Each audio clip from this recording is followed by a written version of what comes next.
Bismillah walhamdulillah wassalatu wassalamu ala rasulillah. This video is a continuation of the Quranic Arabic Simplified series. And in this video, we will talk about parts of speech in the Arabic language. So any part of Arabic speech or Arabic words or an Arabic sentence would belong to one of three categories. That is either ism, which is noun, or fa'l, which is a verb, or harf, which is particle or literally means letter. So an example for an ism or a noun would be al-kitab, which means the book, or the name of a person, for example, like Maryam.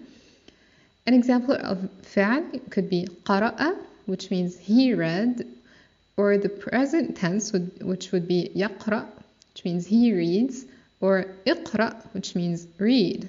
And examples of harf would be a letter such as wa, which is and, or fi, which means in, so prepositions such as fi, min, ala.